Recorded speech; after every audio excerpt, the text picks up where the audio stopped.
श्रीगणेशाय नमः। नारायणं नमस्कृत्यं नरं चैव नरोत्तमं देवी सरस्वती व्यासं ततो जयमुदीरये।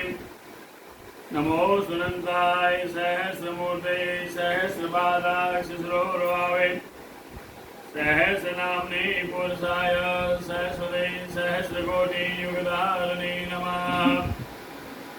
नमः कमलनाभाय नमस्ते जलसायने नमस्ते केशवाय नन्द वासुदेव नमोस्तुते। वसुदेवं सुतं देवं कंसचाणूरमर्दनं देवकी परमानन्दं कृष्णवन्दे जगद्गुरुं। गुरुर्ब्रह्मा गुरुर्विष्णु गुरुर्देवो महेश्वर गुरुर्साक्षात् परब्रह्म तस्मै श्रीगुरुवे नमः। अखण्डमण्डलाकारं व्याप्तेन चराचरं तत्परं दर्शितं येन तस्मै श्रीगुरुवे नमः। मूकं करोति वाचालं पङ्गुलाङ्घयते गिरिं यत्कृपातमहं वन्दे परमानन्दमाधवम्। कृष्णाय वासुदेवाय हरये परमात्मने प्रणतक्लेशनाशाय गोविन्दाय नमो नमः। अथा श्री फाल्गुन कृष्ण पक्ष एकादशी व्रतकथा प्रारभ्यते। युधिष्ठिरोवाच। राजा युधिष्ठिर बोले कि हे केशव, फाल्गुन के कृष्ण पक्ष में जो एकादशी होती है उसका क्या नाम है? हे वासुदेव, आपको नमस्कार है। आप मुझे प्रसन्न होकर विस्तार पूर्वक कहिए।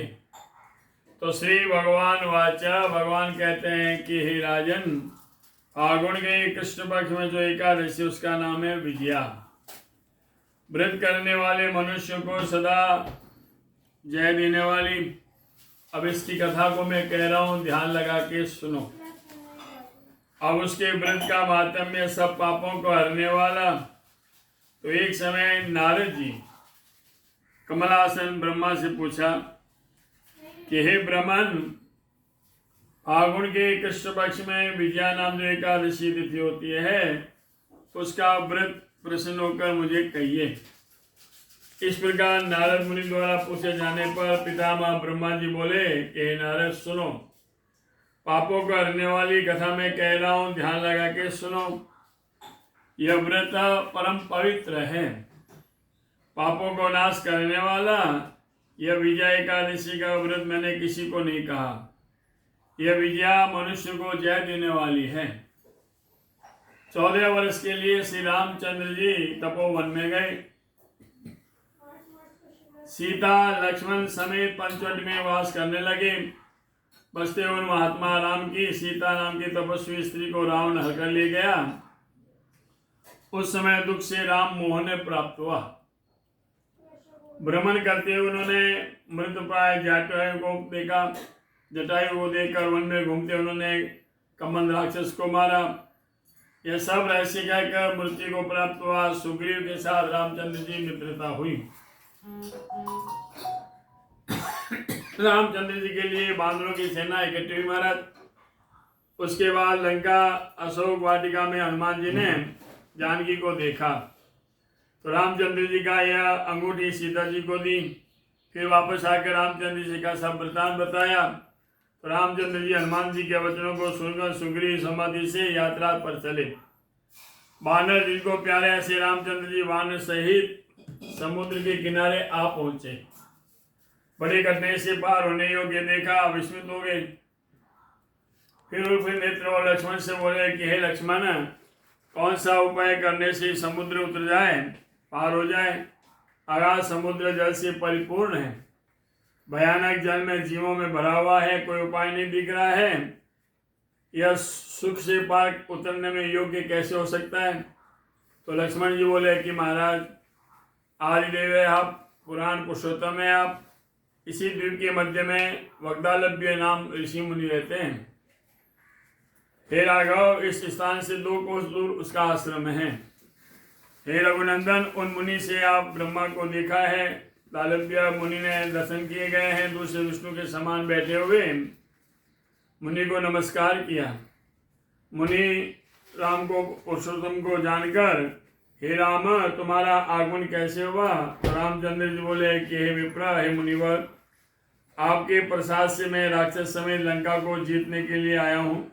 सेना समेत समुद्र के किनारे आया हूँ। आपकी अनुकूलता से जिस प्रकार समुद्र पार हो जाए, तो हे महामुनि, सो उपाय मुझे बताइए। तो हे सम्राट, आप प्रसन्न हो? तो मुनि बोले कि हे रामचंद्र, मैं सब व्रतों में उत्तम व्रत कह रहा हूँ, जिसके करने से शीघ्र ही तुम्हारी विजय होगी और राक्षस समेत लंका को जीत लेंगे और बड़ी कीर्ति प्राप्त होगी। एकाग्र मन होकर इस व्रत को करो। फाल्गुन के कृष्ण पक्ष में जो एकादशी है उसका नाम है विजया। हे राम, उसका व्रत करने से तुम्हारी विजय होगी। निसंदेह वानर समय समुद्र के पार हो जाओगे। उस व्रत की विधि सुनो। 10वीं के दिन जब आए, तब सोने का या चांदी का, तांबे का या मिट्टी का कलश स्थापित करें। जल से भरे हुए पद्मों से शोभायमान उस कलश की स्थापना करें। उसके ऊपर सोने की बनी हुई नारायण की मूर्ति स्थापित करें। एकादशी के दिन प्रातःकाल स्नान करें। फिर चंदन माला आदि चढ़ाकर उस कुंड को स्थापित करें। सब दाने के ऊपर जब रखकर कलश को स्थापित कर अनार तथा नारियल से विशेष करके उसका पूजन करें।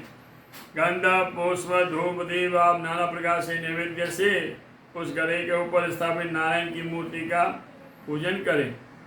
उसी मूर्ति के आगे रात्रि में जागरण करें। फिर द्वादशी के दिन सूर्य उदय होने पर कुंभ को लेकर नदी में या झरने में अथवा तालाब के जल में स्थापित करके यथाविधि पूजन करें। फिर उस घड़े को देवता की प्रतिमा सहित वेद पाठी ब्राह्मण को दान करें। तो हे राजेंद्र, उस घड़े के दान से इस विधि से अपने यथार्थ सेना से अधिकारियों सहित यत्न करो, व्रत करो, तुम्हारे अवश्य विजय होगी।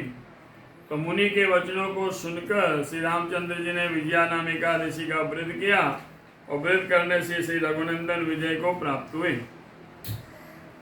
तो हे राजा युधिष्ठिर, जो मनुष्य इस विधि से इस व्रत को करेंगे उसकी सब ये लोक में परलोक में विजय प्राप्त होगी। ब्रह्मा ने नारद जी से कहा है कि हे पुत्र, इस कारण से इसको व्रत का करना चाहिए। पढ़ने और अथवा स्वर्ण करने से वाजपेयी यज्ञ का फल प्राप्त होता है। जय श्री स्कंद पुराणे फागुण कृष्ण पक्ष विजया नाम एकादशी महात्म्य। श्री कृष्णार्पणमस्तु। बोल कृष्ण कन्हैया लाल की जय। सुधर्मो राघवंशो धर्मो दस्करंजरम एवं वदन्ति लोकानां यतो धर्मस्ततो जयः। त्रिवारं च नक्षत्रं योगं करणमेव च पंचांगम सुनते नित्यम श्री गंगा स्नानम फलम लभेत।